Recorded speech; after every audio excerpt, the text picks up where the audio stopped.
Hello Babul, Eid মোবারক। সবাইকে ঈদের শুভেচ্ছা এবং অনেক অনেক ভালোবাসা। ঈদ মোবারক এভরিওয়ান। কি অবস্থা সবার, কেমন আছেন? ঈদের দিনে সারাদিন কি কি করলাম আর কি মেকআপ করলাম তার ছোটখাটো একটা ডিটেলস নিয়ে আজকের ভিডিও। তো চলুন দেখা যাক। সকালে ঘুম থেকে উঠে রুমটাকে একটু জাস্ট ক্লিন করে নিলাম। দেন ভাবতেছি আজকে সারাদিনের ওয়েদারটা কেমন হতে পারে। তারপর হচ্ছে জানালাটাও দেখে জানালা দিয়ে জাস্ট বাহিরের দিকে তাকিয়ে দেখলাম যে আজকের ওয়েদারটা মোটামুটি ঠিক আছে, তেমন গরম না এবং তেমন ঠান্ডাও না।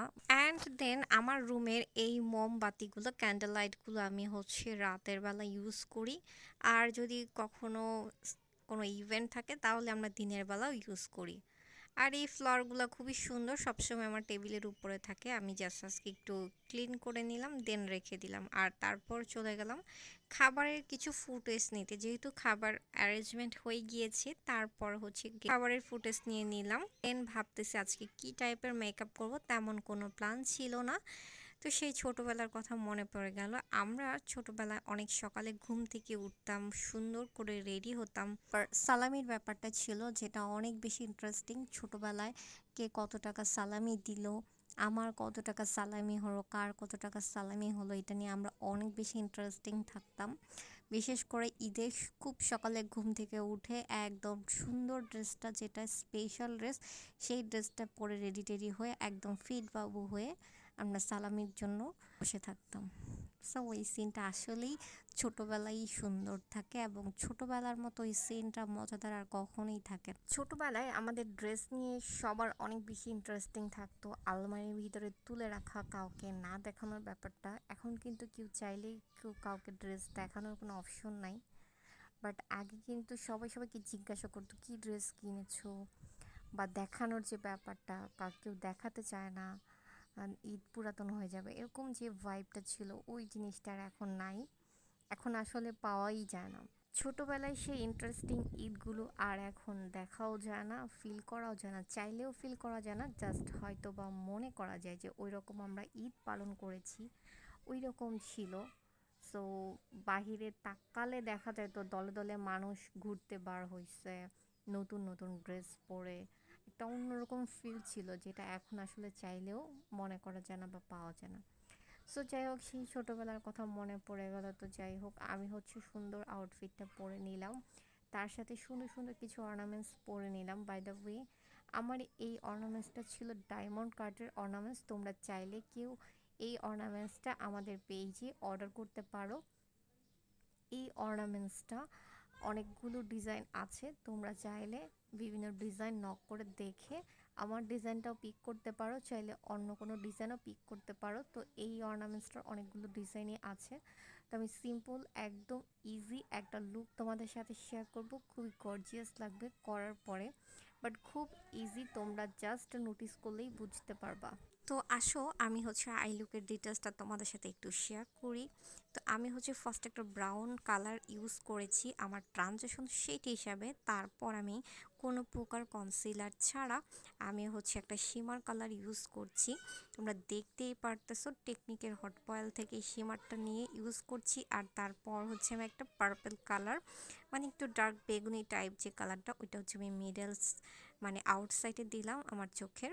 দেন হচ্ছে গিয়ে আমি এটাকে সুন্দর করে সেট আপ করে নিলাম হাত দিয়ে প্রথমে, তারপর হচ্ছে সুন্দর একটা ব্রাশ দিয়ে এটাকে স্মাচ করে দিলাম। দেন হচ্ছে আমি যে ব্রাউন কালার ট্রানজেকশন শেড হিসেবে ইউজ করেছি, ঠিক ওই কালারটা দিয়ে আমি উপর সাইড থেকে একদম ধরে ফুল চোখটাকে সুন্দর করে ব্লেন্ড করে দিব যেন দেখতে হাস না থাকে। সো এই হয়ে গেল আমার ইজি ফিজি একটা লুক। তোমরা যদি কেউ চাও এরকম একটা ইজি ফিজি একটা লুক ক্রিয়েট করতে, খুব ইজিলি কিন্তু ক্রিয়েট করে ফেলতে পারবো। আর তার সাথে সাথে আমি একটা মাস্কারা দিয়ে নিলাম খুবই শর্ট টাইমের মধ্যে, যেহেতু আমি এক কট ইউজ করেছি, দ্যাটস ওয়াই দিয়ে আমি হচ্ছে। আর আমার যেহেতু হাতে সময় ছিল না, আমি আমার বেস মেকআপটা খুবই শর্ট টাইমের মধ্যে দ্রুত করে ফেললাম। অনেকেই ইজিলি একটা লুক ক্রিয়েট করতে পারে না, যেমন কাট ক্রিজ করতে পারে না বা গ্লিটার বসতে চায় না। কেউ চাইলে দুইটা কালার শেড, যদি কেউ দুইটা কালার মিক্স করে আই লুক করতে চায়, তোমরা কিন্তু এই আই লুকটা অবশ্যই ট্রাই করে দেখতে পারো। এটা খুব ইজিলি একটা আই লুক। তার সাথে তোমরা চাইলে কেউ ল্যাশ পরতে পারো। আর সীমানার উপরে চাইলে গ্লিটার বসাতে পারো, অথবা তোমাদের কালার ড্রেস যে কালার থাকে ওই কালারও তোমরা চাইলে ইউজ করতে পারো। টোটালি ডিপেন্ড করে তোমাদের সাজের উপরে। তো এই লুকটা কিন্তু অনেক ইজিলি আমি সহজে ক্রিয়েট করে ফেলতে পেরেছি, তোমরা চাইলেই ক্রিয়েট করতে পারো। আমি তার সাথে কোনো মতে আমার বেস মেকআপটা আমি জাস্ট ক্রিয়েট করেছি। তারপর হচ্ছে গিয়ে আমি বিউটি গ্লেজের একটা সুন্দর লিপস্টিক কালার ইউজ করেছি। এই তো আমার মেকআপ লুক খুবই শর্ট টাইমের মধ্যে করে ফেললাম, কিন্তু আমার মেকআপ লুকটা কিন্তু অনেক গর্জিয়াস লাগতেছে। তোমরা চাইলে কেউ ল্যাশ পরতে পারো, তোমরা চাইলে কেউ হচ্ছে লাইনার এবং গ্লিটার ইউজ করতে পারো, তাহলে লুকটা আরও ডিফারেন্স লাগবে। তা আমি একটু জাস্ট কোণের মতে মানে হালকার উপরে ঝাপসা আমি আমার হেয়ারটাকে টেনে টেনে একটু স্ট্রেট করে নিলাম। তারপর হচ্ছে একটু পারফিউম দিয়ে আমি রেডি হয়ে নিলাম। এই তো আমার ফাইনাল আউটফিট এবং মেকআপ লুক। তো তোমাদের কাছে কেমন লেগেছে অবশ্যই লাইক কমেন্ট করে জানাবা। আমার আউটফিটটা তোমাদের সাথে খুব ডিটেলে শেয়ার করছি, সো আমার আউটফিটটা তোমাদের কাছে কেমন লেগেছে লাইক কমেন্ট করে জানাবা। খুবই গর্জিয়াস, খুবই সুন্দর একটা আউটফিট ছিল, তার সাথে দোপাট্টাও অনেক বেশি সুন্দর। তো আমি আসলে তেমন কোনো ফুটেজ নিতে পারি না, জাস্ট পরে কোনো মতে কিছু ক্লিপস নিয়েছি, তার সাথে ম্যাচ করে সুন্দর একটা পার্স নিয়ে নিলাম। আর দেন হচ্ছে আমি সুন্দর কিছু ফুটেজ নিলাম। তো আমার হচ্ছে মেকআপ করার 3 ঘন্টা পর আমি আবার কিছু ফুটেজ নিয়েছি, মানে একদম দৌড়ের উপরে ছিলাম। তো আমার আউটফিটটা কিন্তু অনেক বেশি সুন্দর, আশা করি তোমাদের যতটুকু পসিবল একটু ক্লিয়ারলি দেখানো ট্রাই করেছি। তারপর চলে গেলাম সাদে যাওয়ার পর সুন্দর কিছু ফুটেজ নেওয়ার জন্য। তো ওখানেও তোমরা মেকআপটা দেখতে পারবা যে আমি 3-4 ঘন্টা পর আমার মেকআপটা তখনও এরকম ছিল। আসলে মেকআপের কিছু টিপস আছে যেটা হচ্ছে লং লাস্টিং করার জন্য। তুমি যদি মেকআপটাকে সুন্দর করে স্টেপ বাই স্টেপ করতে পারো, তাহলে সেটা কিন্তু লাস্টিং করার একটা অনেক চান্স থাকে, সেটা তুমি যতই সারাদিন স্ট্রে করো। তো আসলে এক একজনের মেকআপ বসানোর সিস্টেম হচ্ছে এক এক রকম, সেট আপ করার সিস্টেম। তো সবাই একটু কেয়ারফুলি তোমরা যদি বেস মেকআপ তারপর আই মেকআপ করতে পারো, তোমাদের মেকআপ লাস্টিং করবে মাস্ট হ্যাভ। সো এতে সারাদিন বাসায় একটু মেকআপ করে আশেপাশে রিলেটিভসদের বাসায় যাওয়া আর বাসায় স্টে করা, এভাবেই আমাদের প্রথম ঈদটা যায় বরাবরই, প্রতি ঈদেই। তো কোথাও ঘুরতে গেলে দেখা গেছে ঈদের পরে যাওয়া হয়। তো এইভাবে করেই আমার সারাদিনের ঈদটা কাটানো হলো। তো তোমাদের ঈদে সারাদিন কোথায় কোথায় গেলা, কী কী করলো অবশ্যই কিন্তু কমেন্ট করে জানাবা।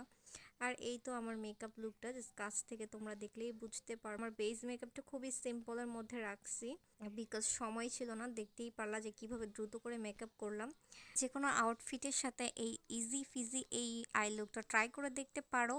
আর তোমরা যেখানে কালার ইউজ করেছি তোমাদের আউটফিটের সাথে ম্যাচ করে ওই জায়গায় কালারটা চেঞ্জ করে নিতে পারো। লুকটা কিন্তু একদমই ইজি, তোমরা আই লুকটা দেখলেই বুঝতে পারবা। আর আমি ভয়েসে ডিটেলসে বলা শেয়ার করেছি যতটুকু পসিবল। বাই দ্য ওয়ে আমার অর্নামেন্টসটা তোমাদের যার কাছে পছন্দ অবশ্যই পেজে অর্ডার করতে পারো। এই অর্নামেন্টসের অনেকগুলা কালেকশন আছে, তোমরা কেউ চাইলেই অর্ডার করতে পারো, অন্য ডিজাইনও এটাও নিতে পারো। ঈদে সারাদিনের ছোট ছোট কিছু ক্লিপস এবং সারাদিনে কি করলাম সব কিছুর গল্প তোমাদের সাথে একটু করে শেয়ার করার চেষ্টা করেছি। তো তোমাদের ঈদটা কেমন কাটালো অবশ্যই কমেন্ট করে জানাবা। থ্যাংকস।